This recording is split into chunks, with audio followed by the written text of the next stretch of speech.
அட நம்ம கருவாய பையெல்லாம் அங்கே நிற்கிறது. இன்னைக்கு இவனை வம்பளுக்காம விடக்கூடாது. எத்தனை நாள் என்னைய போட்டு பாடாப்படுத்திருக்கிற. இன்னைக்கு பாரு நான் உனக்கு எப்படி வம்பளுக்குறேன்னு. இதான் வந்துட்டேன். என்னடா கருவாயா இங்கே நின்றுட்டு இருக்க? எங்கே போகணும்னு நினச்சிக்கிட்டு இருக்கிற? ரோட்டு மேலே நின்றுட்டு இருக்கியே, என்ன விஷயம் கருவாயா? ஒன்றும் இல்லைண்ணே, நான் வீட்டுக்கு தான் போய்கிட்டு இருக்கிறேன். எங்கே வீட்டுக்கு போக தொலையா இருக்குல்ல, கொஞ்சம் நடந்து தானே போயாகணும். அதான் ஊந்து ஆமை மாதிரி போயிட்டு இருக்கேன் பார்த்துக்க. சரி நீ கிளம்பு. நீ எல்லாம் என்னை ஆட்டோவில் உட்கார வச்சு ஊருக்கா கூட்டிகிட்டு போறா போப்பா. ஏ கருவாயா பரவாயில்லடா, ஆட்டோவில் உட்காரு. நானும் நம்ம ஊர் சைடு தானே போகிறேன். நான் அங்கே அவனை இறக்கி விட்டுறேன். உட்காரு. ஒன்றும் கவலைப்படாத, காசெல்லாம் நான் கேட்க மாட்டேன். உட்கார்றா. அப்படியாண்ணே, நீ காசு கேட்டாலும் கொடுக்குற மாதிரி நான் கிடையாது. சரி ரொம்ப நன்றி, நான் உக்காந்துக்கிறேன். என்ன வெள்ளையனே, கொஞ்சம் ஹேண்டில் பாரை பிடிச்சி ஓட்டினே. நீ பேசாட்டு இப்படி உட்காந்தா எப்படி வண்டி போகும்?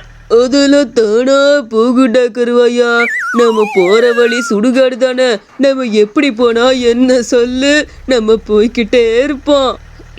என்னன்னே பயமுறுத்துற? தயவு செஞ்சு ஹேண்டில் பாரை பிடிச்சி ஓட்டினேன். எங்கிட்டாச்சும் முட்டி விட்றாதனே, நான் செத்து போயிருவேன் பார்த்துக்க. நான் நிறையா வாழணும்னு எனக்கு ஆசை இருக்குனே. தயவு செஞ்சு நிப்பாட்டினே வண்டியை, இல்லை நான் இறங்கி இருக்கட்டும். செய்கிறேன்னே, இறங்குனே. கருவாயா உனக்கு போற காலம் வந்துருச்சு. இன்னும் எங்கடா இறக்க சொல்ற? வா 2 பேரும் சேர்ந்தே போவோம். 2 பேரும் மேலே போய் சந்தோஷமா இருப்புறோம். என்ன அடுத்த ஜென்மத்திலேயாவது நீயும் நானும் புருஷன் பொண்டாட்டியா பிறக்கலாம் கருவாயா. உனக்கு நான் எனக்கு நீனு வாழணும்னு ஆசையா இருக்கு. அதுக்காக தான் உன்னைய ஆட்டோவில் கூட்டிட்டு வந்தேன் பார்த்துக்க. வா போவோம். ஐயோ, இதுக்கு மேலே ஆட்டோவில் ஒரு நிமிஷம் கூட இருக்க மாட்டேன். கடவுளே, என்ன பண்ணுறது? பேசாட்டு குதிச்சிடலாமா? நிப்பாட்டியா? நீ என்ன சொன்னாலும் நிப்பாட்ட மாட்டேன். நீ எனக்கு பொண்டாட்டியா அமையணும். அதுக்கு நம்ம 2 பேரும் இப்பவே சாகணும்டா. ஐயோ, இந்த ஆள் இதுக்கு மேலே நம்மளை விட மாட்டா போல. நம்ம பேசாட்டு ஜம்ப் ஆயிடுவோம். அப்பா என்ன அடி! ஏதோ குதிச்சனால கொஞ்சம் நெஞ்சம் அடியோட தப்பிச்சோம். இல்லை அட, என்ன வண்டி நின்று போச்சு? இந்த தடியை என்னைக்கு நிப்பாட்ட மாட்டேன்னு சொன்னியா? இதான் வச்சுக்கிறேன் போய்வன. இதாயா இப்போ எப்படியா வண்டி நின்றுச்சு? எதுக்குடா வேணும்னே என்ன எப்படி பண்ணியா? இந்நேரம் இறங்கிய மண்டை கிண்டெல்லாம் வெடிச்சிருந்துச்சுன்னா நான் என்ன பண்ண முடியும்? என் கிளவிக்கும் என்னோட குட்டி கருவானுக்கும் யார் பதில் சொல்கிறது? உனக்கு வர திமிரு ரொம்ப தான் ஏறி போச்சு. இன்னொரு நாள் நீ சிக்குனேனா உனக்கு கண்டிப்பாக வச்சு செய்யாமல் விட மாட்டேன் பார்த்துக்க. அழே கருவாயா, எத்தனை நாள் எங்கள் எல்லாத்தையும் பாடாப்படுத்திருப்ப. இன்னைக்கு ஒரு நாள் நீ பாடாப்படணும். அதை கண்ணில் பார்த்து நான் சிரிக்கணும். அதுக்காக தான்டா அப்படி பண்ணேன். என்னதே பயங்கிறது என் வாழ்க்கையில் கிடையவே கிடையாது பார்த்துக்க. நீ கிளம்புற வேலையை பாடுற போட. ஏ குட்டி நாயி, நீ இங்கிட்ட டான்ஸ் ஆடு, என் கூட சேர்ந்தாடா. அப்படிதான் போடு அம்மிக்கு குத்தே. இல்லை குட்டி கருவாயி, நீ அடங்கவே மாட்டியால. எங்கிட்ட இருந்தால் கூட்டி வந்து நாயை கொண்டு வந்து ஆடிக்கிட்டு கிடக்குறானே. வீட்டு முன்னாடி எல்லாரும் பார்த்துட்டு போகிறாளுங்க. இல்லை நாயை கொண்டு போய் இப்போ விட்டுட்டு வரையா? என்னல சொல்கிற? காலிலேருந்து நாய் கூட ஒரே ஆட்டமாவில் இருக்குது இவனுக்கு. ஏ கிளவி, இது என்னோட பாடி கார்டு. இனிமேல் இந்த நாய் நான் எங்கேயும் கொண்டு போய் விட மாட்டேன். என் கூடவே தான் இருப்பான். டார்சானுவன் பேர். ஏ கிளவிய, என்ன அவனுக்கு லூசு ஈசு பிடிச்சிட்டா? ஏதோ தெருவு நாய் கூட்டு வந்து டான்ஸ் ஆடிக்கிட்டு இருக்கா. அதுவும் நல்லா இடுப்பை வளைச்சி ஆட்டிக்கிட்டுல கிடக்குது. அதையும் நீ பார்த்துக்கிட்டுல உட்காந்துருக்கிற. நாயை துரத்தி விட்டா அவனை 2 சாத்தி உள்ள அனுப்பிச்சு விட வேண்டாம் தானே? பேரண்டி, நீங்கள் எத்தனை தடவை சொல்லிவிட்டேல, அவன் கேட்கவே மாட்டேங்கிற. காலேருந்து இது கூட ஒரே ஆட்டமாவில் இருக்குது. அதுவும் டிங்கின்னு ஆடிக்கிட்டே தான் கிடக்குது. இவனுக்கு ஏற்ற நாய் தான் போலல. பேரண்டி, அந்த நாயை கல்லை விட்டு அடிச்சு விரட்டி விடு. இனிமேல் இந்த சைடு வரவே கூடாது பார்த்துக்க. அந்த நாய் தான் இவனுக்கு திமிரு அடங்க மாட்டேங்குது பார்த்துக்க. ஐ ஷோ பா, டான்ஸ் ஆடுற டான்ஸு போ. இனிமேல் இந்த சைடு வந்த அவ்வளோதான், உனக்கு ஓடி போயிரு. எடே, நாயை துரத்திட்டு ரொம்ப நேரம் ஆச்சு. நீயா என்னடா டான்ஸ் ஆடிக்கிட்டு இருக்க? டான்ஸ் நீ போட்டுற குட்டி கருவாயா? என்ன நாய் எதுக்குன்னே துரத்துனா? ஏதாவது ரோட்டில் கிடக்கிற நாயை தூக்கிட்டு வந்து வளர்த்துக்கிட்டு கிடக்கிற ஏழை இப்படி பண்ணுற யூஸ் பண்ணிக்கிட்டு தயவு செஞ்சு இதெல்லாம் பண்ணக்கூடாது. உள்ளே போ பேசாட்டு. என் டார்சனை நான் விட்டு கொடுக்க மாட்டேன். இப்போவே உன்னை தேடி போகிறேன். வாங்கம்மா வாங்க, இட்லி சாப்பிட்டா ஒரு மீன் துண்டு இலவசமாக தரேன். எல்லாரும் வந்து சாப்பிடுங்க. அது கூடவே மீன் குழம்பு இலவசமாக கிடைக்கும்.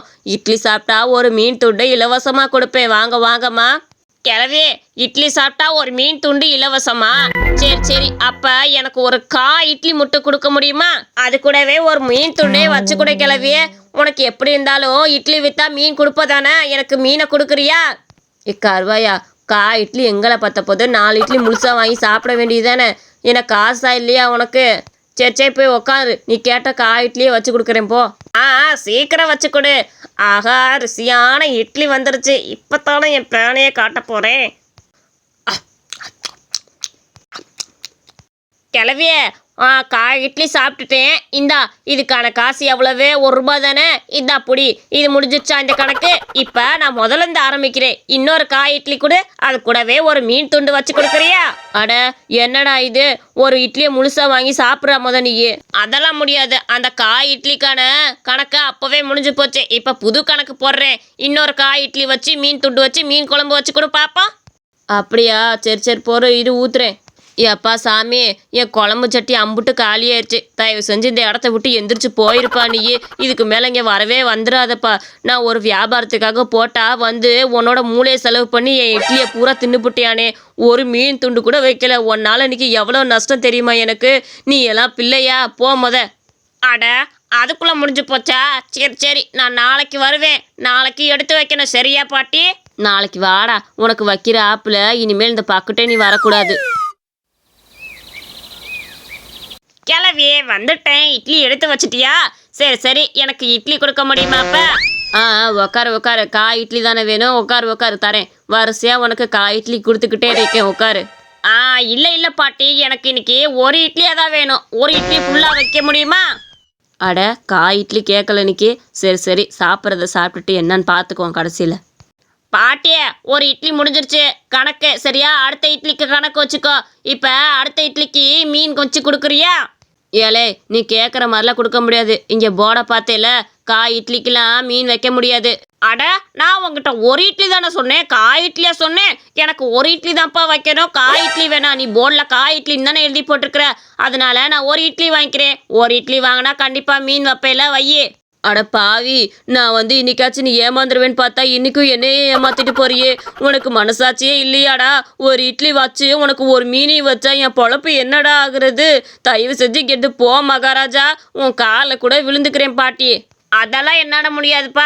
நீ இன்னைக்கு மட்டும் நான் காய் இட்லி சாப்பிட்ருந்தேன்னா 2 மடங்கு பணத்தை வச்சு ஏமாத்திருப்பில என்னையே. மீனும் கொடுக்காம ஒன்றும் கொடுக்காம எப்படி உசாரானே? இதுதான் இந்த கருவாயே. என்றைக்குமே கருவாயினா ஏமாற்றவே முடியாது. அன்னைக்கு நான் சில நாளாக ஏமாத்துக்கிட்டுருதே. இனிமேல் நான் ஏமாறுற மாதிரி இல்லை பார்த்துக்க. ஒழுங்கா ஒரு இட்லியை வச்சு ஒரு மீனை வை. அடே செல்லம் இல்லைடா, தயவு செஞ்சு 4 இட்லி சாப்பிட்டுட்டு ஒரு மீன் வாங்கிக்கடா. என்கிட்ட அவ்வளோ பணமும் இல்லை, வசதியும் இல்லை உனக்கு இவ்வளோ மீன் வச்சு கொடுக்கறதுக்கு. கெஞ்சி கேட்டுக்கிறேன், தயவு செஞ்சு 4 இட்லி வாங்கி ஒரு மீன் வச்சுக்க சாமி. கிளவியே, அதெல்லாம் என்னால் முடியவே முடியாது. மந்தையம் தான், வெட்டுதான், குத்துதான். எனக்கு நீ இப்போ மீனை எடுத்து தர போறியா இல்லையா? அப்புறம் அந்த ஊர் மக்கள்லாம் கூப்பிட்டுறே பார்த்துக்க. இந்த கிளவி ஃப்ராடு வேலை பண்ணிக்கிட்டு இருக்குது. எடு. இந்த பையன் இப்படி ஏமாத்துவோன்னு எனக்கு தெரியாமல் போச்சே. எப்பவுமே நம்ம ஜெயிச்சு போடுவோம் பார்த்தா இன்னைக்கு நம்ம தோத்துப்பிட்டோமே. இந்த கதை உங்களுக்கு பிடிச்சிருச்சுன்னா மறக்காம நம்ம சேனலை லைக் பண்ணி சப்ஸ்கிரைப் பண்ணிக்கோங்க.